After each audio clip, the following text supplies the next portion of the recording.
귀한 찬양 감사합니다.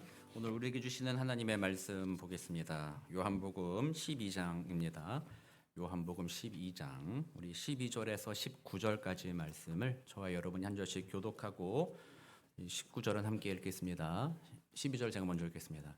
그 이튿날에는 명절에 온 큰 무리가 예수께서 예루살렘으로 오신다는 것을 듣고 종려나무 가지를 가지고 맞으러 나가 외치되 호산나 찬송하리로다 주의 이름으로 오시는 이 곧 이스라엘의 왕이시여 하더라. 예수는 한 어린 나귀를 보고 타시니 이는 기록된 바 시온에 따라 두려워하지 말라 보라 너의 왕이 나귀 새끼를 타고 오신다 함과 같더라. 제자들은 처음에 이 일을 깨닫지 못하였다가 예수께서 영광을 얻으신 후에야 이것이 예수께 대하여 기록된 것임과 사람들이 예수께 이같이 한 것임이 생각났더라. 나사로를 무덤에서 불러내어 죽은 자 가운데서 살리실 때 함께 있던 무리가 증언한지라.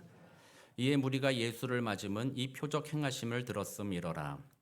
바리새인들이 서로 말하되 볼지어다 너희 하는 일이 쓸데없다 보라 온 세상이 그를 따르는도다 하니라. 아멘.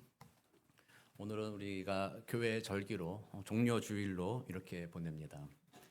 절기라는 거는 반복하는 거잖아요. 매년 반복합니다. 그래서 진리는 영원한 것이고 또 이 절기를 통해서 영원히 변하지 않는 진리를 다시 돌아보는 의미가 있죠. 그러나 이 진리는 우리들의 삶은 매번 바뀌잖아요. 뭐 3년 전, 작년과 오늘 우리들의 삶에 상황과 환경과 생각과 경험 이런 것들이 뭐 계속 바뀌게 되어 있습니다. 그러나 그 진리는 영원하므로 우리는 절기를 통해서 또다시 그 진리를 바라볼 때 어쩌면 작년에는 이 말씀에 별로 은혜가 없었는데 올해는 그 말씀이 참으로 내 마음에 와닿게 되는 뭐 그런 은혜를 누리기도 하는 거죠. 그리고 1년이 지나면서 그 은혜를 잃어버렸을 때 다시 절기를 맞이하여서 그 은혜를 다시 생각해보는 뭐 그런 의미가 있습니다. 그래서 우리들은 자꾸 잊어버리는 존재잖아요. 잘 기억을 못하는 존재이기 때문에 그래서 인류가 이런 절기들을 만들어내고 잊지 말자 반복하는 거죠. 그래서 우리 종려주일을 맞이하면서 우리가 지난주까지는 제가 요한복음을 통해서 7교회를 계속 시리즈로 보고 있는데 잠깐 그 시리즈를 잠깐 뒤로 미루고 종려주일과 부활절을 맞이해서 이 절기에 맞는 설교를 여러분들과 좀 나누려고 합니다. 특별히 오늘 우리가 종려주일에 대해 살펴볼 건데요. 사실 이것은 지난주에 설교했던 서문화 교회에게 주셨던 말씀과 사실은 잘 연결이 되어 있어요. 서문화 교회에 대해서 예수님이 뭐라고 말씀하셨어요? 너의 환난과 궁핍을 내가 아노라. 그러나 너는 실상은 뭐한 자라고요? 부요한 자다 이렇게 얘기했잖아요. 그래서 사람들의 눈에는 가진 것 없어 보이고 어려움을 겪고 있지만 하나님 보시기엔 참 부요하다. 제가 지난주에 이 말씀을 나눴고요. 그 하나님 보시기에 부요함이 무엇인가라고 지난주에 말씀을 드렸는데 오늘 종려주일을 맞이하여서 예루살렘에 들어가시는 우리 예수님을 통해서 우리는 하나님께 부요하다는 것이 바로 이것이구나. 그것을 다시 한번 발견할 수가 있게 되는 거죠. 그래서 오늘 여러분들이 매년 이 종려주일을 맞이하면서 매년 똑같은 설교를 들을지 모르나 오늘 또 그 말씀들이 새롭게 여러분들의 마음에 은혜로 다가오게 되기를 우리 주 예수 그리스도 이름으로 축복합니다. 예수님께서 오늘 이 예루살렘 성에 들어가실 때는 이제 마지막 때가 가까웠습니다. 예수님께서 이제 이날 들어가신 이후 일주일 되기 전에 십자가에 죽으시고 부활하시는 그 일이 일어나게 되죠. 그래서 지금 예루살렘 성으로 예수님 들어가시는 일은 참 의미 있는 일입니다. 그리고 3년 동안의 공생의 기간을 통해서 예수님은 충분히 당신이 누구인지에 대해서 사람들에게 많이 알려주시고 또한 보여주셨죠. 예수님께서 공생을 시작하시면서 말씀을 가르치실 때 그 말씀을 들은 사람들이 상당히 놀랐어요. 다른 랍비들 같은 사람들은 자기가 연구한 글에 대해서 얘기한다거나 누구한테 배운 거를 그냥 전달하는 느낌이 있었으나 예수님의 말씀은 전혀 달랐다는 거죠. 그 말씀을 듣는 자마다 그 권위가 마음을 막 찡 울렸다라는 거예요. 사실 저도 좀 그랬으면 좋겠어요. 하나님께서 제게 은혜 주셔가지고 말씀에 막 그런 은혜가 넘치면 좋겠는데 우리 예수님은 참 하나님 본체이심으로 모든 진리를 알고 계셨죠. 천국과 영적인 모든 일들과 우리 육신의 모든 일들을 알고 계신 분이시므로 그가 말씀을 전할 때마다 사람들의 마음이 막 감동이 되고 진짜 진리가 저렇구나 막 은혜를 막 누리고 그랬었다라는 거죠. 그것만 보아도 사람들이 고백하기를 저 사람은 보통 사람은 아니구나라는 것을 고백했어요. 그러나 예수님이 또 다니시면서 천국 복음과 말씀만 가르치신 것이 아니라 또 사람들에게 병을 고쳐주셨죠. 사람들이 여기저기 찾아다니면서 누가 나의 병을 고쳐줄까 돌아다녀 봤지만 결국에는 그 병을 고치지 못해 절망 중에 있는 사람들이 예수님을 만나니까 예수님이 그들의 병을 막 고쳐준다는 거죠. 들어보니 대단하잖아요. 또 오병이의 기적도 있었죠. 바람을 잠잠케 하시는 일도 있었죠. 그리고 오늘 우리 예루살렘 들어오시기 바로 직전에 있었던 일이 뭡니까? 베다니에서 죽었던 나사로를 살리는 일을 하십니다. 사람들이 지금까지 들어보지도 못한 일이에요. 병 고치는 일이야 가끔씩 있을 수 있잖아요. 이렇게 우리 어릴 때도 그랬잖아요. 안찰기도라고 해서 막 두들기다 보면 병이 낫는 경우들이 있었잖아요. 병이 낫는 경우도 있었는데 죽은 사람을 막 살려낸다 이런 일들은 듣도 보도 못한 일이었죠. 그리고 바로 그곳에 있었던 사람들이 지금 예루살렘 명절을 맞이해서 예루살렘 성으로 막 들어오면서 소문을 퍼뜨린 거죠. 들어봤어? 저 예수라는 인물이 저 베단이란 동네에서 죽었던 나사로를 다시 살렸대. 야, 나는 그거 한 번도 평생 들어보지도 못했어. 그런 일을 행하는 사람은 내가 들어보지도 못했는데 죽은 사람을 다시 살릴 정도라면 저 사람이 우리가 기다리는 메시아 아닐까? 사람들 사이에 그 소문이 돌았어요. 사람들이 기대를 했죠. 맞다. 야, 내가 지금까지 살아오면서 많은 가르침을 행하고 어떤 이적을 행하는 사람들 보아왔지만 저 예수라는 인물은 그들보다 훨씬 뛰어나며 탁월하다. 저분이야말로 우리 구약 시절 선지자들이 예언했던 바로 그 메시아가 아니겠는가 그 마음을 갖게 된 것이죠. 그래서 그 메시아가 예루살렘 성으로 들어올 때 주님은 다른 마음으로 마지막 날을 맞이하며 들어오셨지만 이스라엘 백성들은 또 다른 마음으로 그 예수님을 맞이합니다. 드디어 때가 되었다. 예루살렘 성에 뭐가 있었어요? 로마 군인의 주둔지가 있었잖아요. 예수님 이제 들어오시면 그분이 권능으로 저 로마 군인들을 예루살렘 성에서 몰아낼 것이다. 그리고 그분이 그들을 몰아내고 예루살렘을 다시 회복시키실 것이다. 성전이 회복되어지고 거기에서 하나님 앞에 온전한 경배가 시작되게 것이며 그리고 그분이 왕이 되사 우리 이스라엘의 나라를 세울 것이다라는 그 소망이 지금 이스라엘 백성들에게 가득한 거예요. 그거는 뜬구름 잡는 게 아니었어요.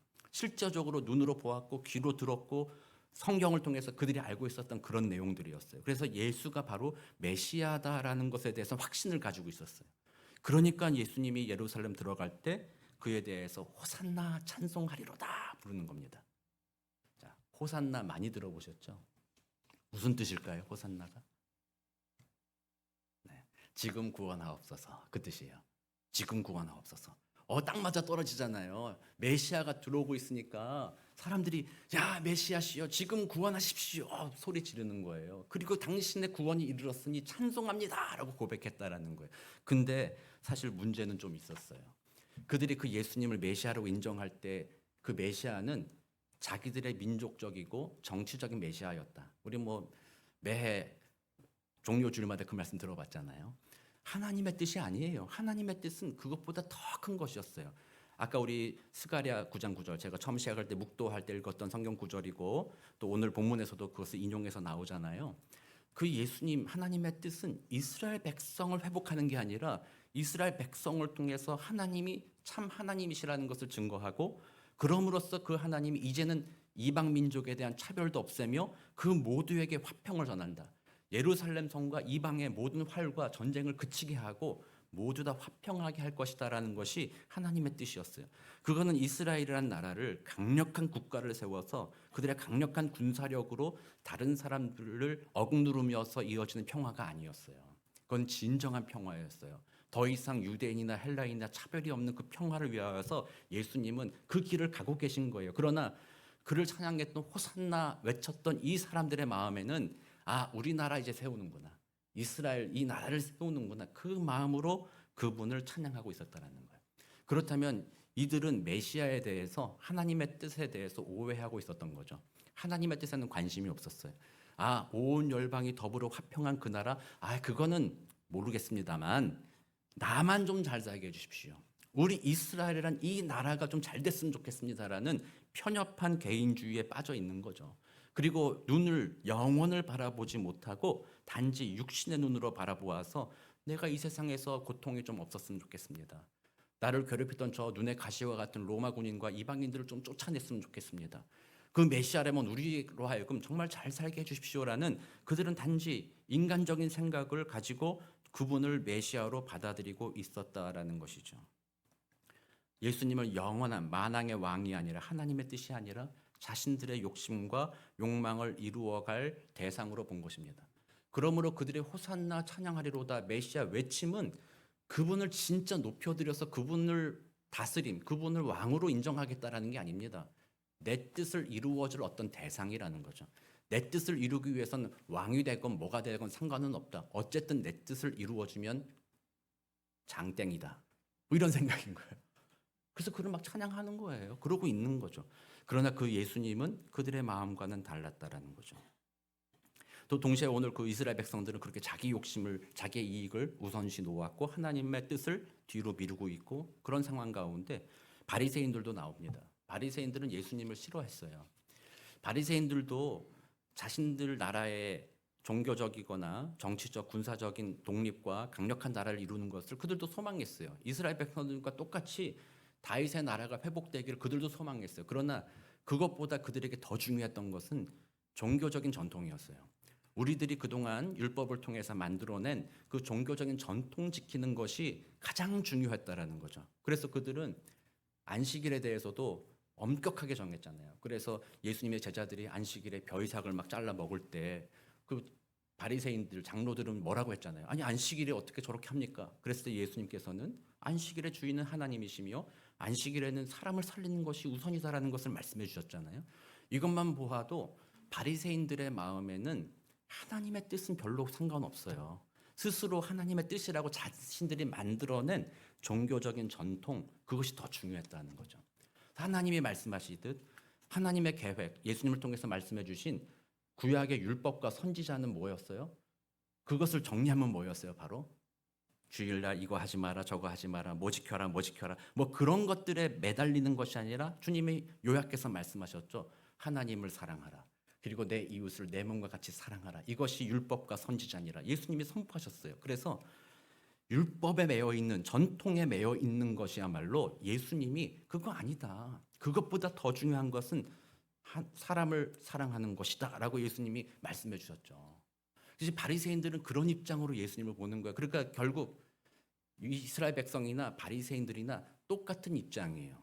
뭐예요? 자기가 생각하는 것이 옳다고 여기는 것, 자기가 원하는 것, 그것을 이루어줄 대상으로 메시아를 생각하는 거예요.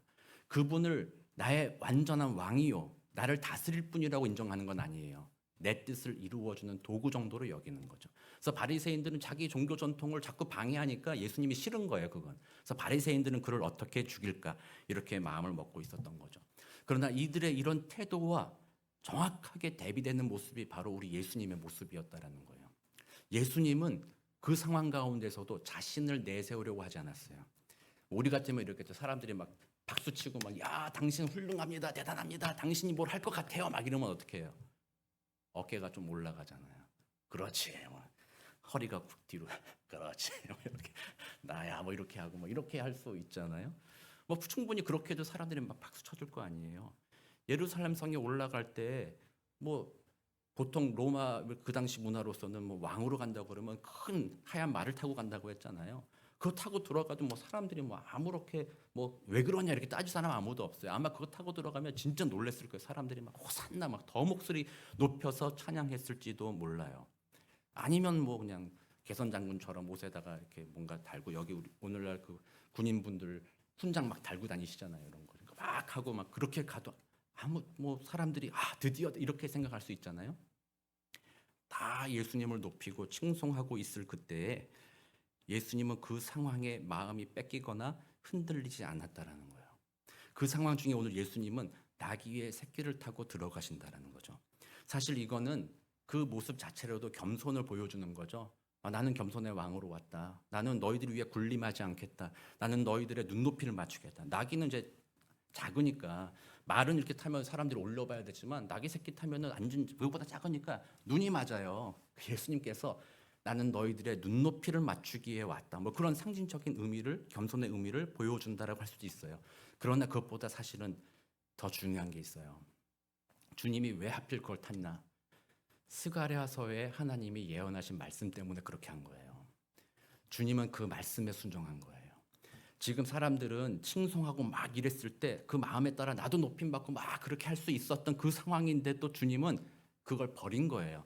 나는 그 영광을 취하지 않겠다. 나는 오히려 하나님의 말씀에 순종하겠다라는 것을 보여준 거예요. 그래서 나귀 새끼를 타고 들어간 것은 나는 지금 내 눈이 사람을 보지 않는다. 세상적인 성공을 보지 않는다. 나는 지금 이 순간에도 하나님의 말씀을 본다. 하나님의 뜻을 본다는 것을 보여준 거예요. 그래서 주님의 뜻에 순종하고 그 길을 걸어가시는 거예요. 예수님이 보여주신 것이 바로 그겁니다. 겸손이라고 말할 때요, 우리는 겸손을 많이 오해하고 있어요. 이 사탄이 교회에서 좋은 용어들 있잖아요. 사랑, 겸손, 헌신, 희생 이런 단어들을 약간씩 비틀어 가지고요, 잘못 우리가 이해하게 만들고 그럼으로써 진짜 본질적으로 하나님의 약속하신 그 뜻 깊이 들어가지 못하게 가로막고 있어요. 겸손이라는 게 그 중에 하나라는 거예요. 겸손하다는 것은 무슨 의미예요? 여러분들이 생각할 때 겸손합니다. 이게 무슨 의미예요? 내가 뭔가를 다 할 수 있는 대단한 사람이지만 자신이 대단한 것을 감추고 내가 하지 않아도 되는 일들을 하는 거, 뭐 이런 거 겸손하다고 하죠. 그래서 교회에서 보면 사회적으로 상당히 성공했고 사회적으로 많이 높임받고 사람들의 대접받는 사람들인데 교회에만 오면 그런 티를 전혀 안 내고 항상 교회에서 허드렛 일을 감당하며 다른 사람을 섬기는 삶을 살아간다. 이런 사람들을 뭐라 그래요? 참 겸손한 사람이야. 뭐 이렇게 이야기하기도 하죠. 그 겸손이 잘못됐다는 건 아닙니다. 그 겸손은 진정한 겸손의 일부분 포함된 것이죠. 진정한 겸손은 그것보다 더 포괄적이고 더 넓은 거예요. 우리는 그걸 해야 된다는 거예요. 예수님이 보여준 겸손, 그분은 겸손의 왕, 겸손하여서 나귀 새끼를 탔다 이렇게 말하는데요. 예수님의 겸손은 하나님 말씀 아래 자기를 두는 거예요. 하나님의 말씀대로 내가 오늘 순종하겠습니다. 사람들이 몰려들어가지고 나보고 뭐 이거 하십시오 이렇게 해도 나는 그들의 말보다는 하나님의 말씀대로 살겠습니다라고 하는 것이 진정한 겸손이라는 거예요.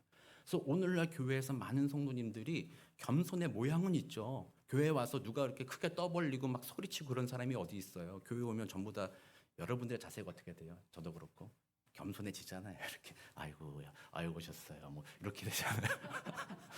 그러나 겸손은 이렇게 하는 것 같아 보이나 마음은 하나님의 말씀으로부터 멀어져 있잖아요. 하나님의 말씀에 순종하겠다라는 진정한 그 믿음의 고백은 없잖아요. 내 뜻 이루어 보겠다. 내가 원하는 것 이루어 보겠다. 내가 그동안 쌓아왔던 경험들, 내가 그동안 쌓아왔던 우리 교회 전통들 이런 것들이 하나님과 사람 사랑하는 것보다 더 중요하게 돼서 하나님의 말씀이 안 들리잖아요. 아무리 말씀을 읽고 하나님 말씀을 깨달아도 때때로는 그렇잖아요. 좋은 얘기죠 뭐. 하나님의 말씀 좋은 얘기죠 뭐. 그렇게 하면 좋겠죠. 참 좋겠습니다. 그렇지만 나는 안 하겠습니다. 뭐 이런 마음으로 우리가 신앙생활 할 때도 있잖아요. 그게 진정한 하나님 앞에 겸손이라는 거예요. 주님의 겸손은 주의 말씀에 순종하겠다. 그래서 이날 종려 주일날 사람들이 환호할 때에도 주 예수님은 거기에 덩달아 어깨춤 추신 것이 아니라 나귀 새끼를 타고 나는 그래도 주님의 말씀을 따라 순종하며 갑니다 들어가셨어요. 바로 그것을 보여주신 것은 앞으로 이루어질 일들에 대한 또한 예표이기도 했어요. 그 예수님은 이제 앞으로 무슨 일을 당하실 거예요? 고난을 당하신다라는 거예요. 예수님은 자신의 죄 때문이 아니죠. 자신의 잘못 때문이 아닙니다. 사람들의 시기와 질투로 인하여서 예수님은 붙잡히게 될 것이고요. 그 예수님은요, 온갖 조롱과 핍박을 받으시잖아요. 여러분 같으면 그거 참으실 수가 있으셨겠어요? 침 뱉는다니까, 얼굴에다 침 뱉는다니까요. 얼마나 모욕스러워요. 뺨을 때린다고, 뺨을 때리고 막 옷을 벗겨가지고 막 희롱하고, 유대인의 왕이다 팻말 서서 희롱하고 막 십자가에 죽이기까지 하는, 그리고 자기 옷을 가지고 막 그 병사들이 누가 가질까 나눠 갖기 제비 뽑고 막, 얼마나 그게 육신으로도 힘들고 정신적으로도 힘들고 얼마나 고통스러운 순간이에요. 근데 그 예수님은 그 길을 왜 가셨어요? 도망가셔도 됐고 피할 수도 있었잖아요. 지금까지 예수님이 피하신 일들이 있잖아요. 사람들이 막 올 때 그 사이를 지나가시더라. 사람들이 잡으려고 해도 없어졌어. 예수님이 어디 가셨지? 그렇게 피하신 적이 있었잖아요. 이 순간에도 그럴 수 있었잖아요. 근데 예수님은요, 하나님의 뜻을 기억했기 때문이에요. 내 뜻이 아니라 주님의 뜻이 이루어지기를 원합니다. 내가 높아지건 내가 낮아지건 내가 어느 상황에 처하건 나의 소원은 하나님의 말씀에 순종하는 것입니다. 그 뜻대로 사는 것, 그것이 나의 마음입니다. 그래서 예수님은 그 길을 그렇게 걸어가신 거다라는 거죠. 그래서 이 고난주간을 맞이하면서 우리들은 그 예수님이 보여주신 그 길, 십자가의 길, 그걸 다시 한번 고민해보고 생각해보아야 하는 거죠. 주님이 우리에게 말씀하셨잖아요. 누구든지 나를 따라오려거든 자기 십자가를 지고 나를 따라올 것이니라라고 말씀하셨잖아요. 그 자기 십자가를 진다는 게 무슨 말이에요? 여러분들에게 진짜 십자가 지고 죽으라는 거예요? 한국에서 그런 사건이 있었대잖아요. 산속에 십자가에서 죽은 사람이 발견됐대요. 그거는 정말로 왜곡된 거죠. 자기 십자가를 지라는 이 말은 고통당하라는 말은 아니에요. 그 말은 나를 죽이고 하나님의 말씀대로 살라는 거죠. 그래서 기쁠 때도 하나님 말씀대로 사니까 하나님께만 영광 올려드리고 내가 우쭐해지지 않죠. 하나님의 뜻을 그냥 이루어 가는 거죠. 그리고 그 다음 고통스러울 때, 불편할 때에도 내 뜻이 아니라 하나님의 뜻이 이루어지기를 원하게 되는 거죠. 고난주간은 바로 그겁니다. 예수님은 분명하게 우리에게 말씀하셨어요. 나 믿고 나면 너희들에게 고통이 없을 거다. 불편한 일 없을 거다. 예수 믿고 교회 나가봐라. 거기는 다 천사들만 있을 것이다. 그래서 교회에 와서 천사들끼리만 행복하게 지내라. 그리고 거기서 막 위로받고 다시 세상으로 나가라. 예수님은 절대로 교회에 대해서 그렇게 약속하지 않았어요. 고난과 고통이 분명히 있을 거다라고 얘기했어요. 여러분들이 함께 공동체로 모여서 교회 생활하다 보면 분명히 불편한 일들이 있게 되기 마련이죠. 불편함 없을 수가 없어요. 우리는 다 다른 사람들이니까, 다르게 살아왔으니까. 그래서 그 불평, 불만 우리가 생각났을 때 그때 우리는 주님을 다시 생각해 보는 거죠. 하나님의 말씀을 생각해 보는 거죠. 이 상황에서 하나님의 뜻이 무엇입니까? 그것을 더 구하는 거예요. 그게 바로 예수님께서 우리에게 보여주신 것입니다. 그래서 다시 우리가 호산나 찬송하리로다 그럼 해야 돼요? 말아야 돼요? 해야 돼요. 호산나 찬송하리로다 찬양해야 돼요. 근데 이때는 다른 의미를 담겨 있어요. 이 호산나 찬양하리로다는 단지 나의 구원하십시오, 구원자이십니다라는 고백이 아니라 나의 구원자이시기 때문에 주님이 왕이심으로 내가 주님의 뜻에 굴복하겠습니다라는 고백이 담겨 있는 거예요. 그래서 여러분이 호산나 이 종료주일에 호산나 주를 찬양합니다라고 찬양을 높이 불렀다면 주님 내 삶의 주인이 되십시오. 왕이 되십시오. 내가 힘들고 어려운 고난의 길을 내 앞에 있다 할지라도 왕 대신 주님의 말씀에 순종하며 걸어가겠습니다라는 믿음의 고백. 그게 바로 우리가 정말 오늘 우리가 불러드리는 호산나 찬송하리로다의 참된 의미라는 거예요. 오늘 그걸 붙잡아야지 고난 주간도 우리는 의미 있게 보낼 수 있어요. 우리는 고난 주간조차도 자기중심적으로 보낼 수 있거든요. 예수님의 고난을 막 묵상하는 겁니다. 묵상해 보니까 예수님도 고난 당하셨지. 나도 지금 고난을 당하고 있는데 힘들어. 근데 예수님이 나의 고난을 아시고 위로하신다고 했지. 그러니까 고난 주간은 내 고난을 위로받는 것으로 끝난다라는 거죠. 주님도 고난 받았으니 나도 고난 받으니까 주님이 위로해 주시겠지. 그저 그 마음의 위로로 고난 주간을 보내는 거예요. 그거는 반쪽짜리죠. 분명히 그런 위로는 있을 것입니다만 고난 주간은 그겁니다. 예수님이 왜 이 고난을 당하셨는가? 그렇지. 그분은 주님의 말씀에 순종해서 그 고난을 당하셨지. 그것을 묵상하는 겁니다. 그래서 여러분들이 이 고난 주간 나도 주와 함께 고난받기를 기뻐하기를 원합니다. 신앙생활 함께 나가면서 불편하고 어렵고 마음에 안 드는 일들이 있을지라도 주님의 뜻이라면 그것을 감내해 보겠습니다. 받아보겠습니다. 그게 고난주간을 맞이한 우리들의 신앙의 고백이 되는 거예요. 우리 교회가 좀 그랬으면 좋겠어요. 저는 우리 교회 다른 교회든 어디든 상처받고 힘들고 너무나도 힘들어서 사람과 어울리기 힘든 분이 있다면 우리 교회에 좀 왔으면 좋겠어요. 저도 사실은 개인적으로 마음으로는 좀 안 그렇기도 해요. 괜히 그런 분 와가지고 또 너무 힘들게 하면 우리 너무 힘드니까 안 그랬으면 좋겠다. 마음도 있긴 있어요. 그러나 그 마음이 있어도 예수님 보여주신 거잖아요. 진정한 겸손은 뭐라고요? 하나님의 말씀이에요. 교회 좀 좀 이럴 수 있죠. 그러나 하나님의 뜻은 그런 사람들이 오는 거잖아요. 그래서 그런 사람들로 인해서 우리가 고난받는 것을 기뻐해야 되고, 주님의 뜻을 따라 그렇게 고난받을 때 주님은 이게 끝이 아니다, 반드시 우리에게 승리를 주시는 거잖아요. 오늘날 교회가 세상 속에서 존경받지 못하는 이유들이 바로 이런 것 아닙니까? 최근에 미국 교회도 마찬가지고 한국 교회도 리서치를 해보잖아요. 교회에 대한 신뢰가 바닥을 치고 있어요. 불교, 천주교에 대해서는 완전히 신뢰한대요. 근데 교회는 안 믿는데. 특별히 또 목사에 대해서도 그래요. 목사에 대해서 신뢰할 수 없대. 사기꾼이래, 목사들이. 바닥을 치고 있어요. 왜 그래요? 교회와 목사들이 세상의 성공에 빠져버린 거예요. 주님의 말씀을 뒤로 한 채 세상적인 성공에 빠졌어요. 교회가 더 많이 부흥되고 돈이 많아지고 교회 교인들 사이에 갈등이 없이 그냥 편안하고 뭐 그런 거 추구하고 있으니까 조금만 불편하거나 조금만 뭐 문제 생기면 언제든지 나누어지고 갈등하고 싸우고, 그래서 포용과 용서, 고난의 길을 걸어가고자 하는 그 헌신과 희생의 마음이 교회에서 이미 다 사라져 버렸잖아요. 그러니까 교회 세상 사람들이 볼 때 교회 봐도 똑같은 거죠. 어차피 세상이야. 어차피 사람 모인 데는 어차피 그렇게 갈라지고 나눠지는 거야. 교회 가봤자 아무런 소망 없어. 뭐 이렇게 생각하기 시작한 것이죠. 그런 교회라면 세상에 존재할 이유가 없죠.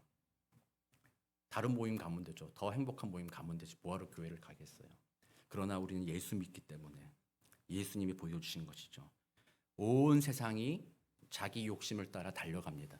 이스라엘 백성들, 호산나 외치는 이스라엘 백성들이나 종교 지도자인 바리새인들이나 전부 다 자기 욕심 따라서 자기 계획, 이익을 따라서 막 달려가고 있을 때 예수님만이 나는 주님의 말씀에 순종하며 주님을 따라가겠습니다. 그러니 기쁠 때에도 나는 주님의 뜻을 따라가고, 모든 일이 잘 풀릴 때에도 주님 말씀 따라서 살아가고, 고난과 핍박과 환난이 다가올 때도 주님 말씀 따라서 그 길을 걸어갑니다. 예수님이 보여주신 거죠. 이게 지난주 서머나 교회 말씀하신 너의 환난과 궁핍을 안아 너는 실상 부요한 자니라 말씀하신 거잖아요. 예수님이 보여주신 것이잖아요.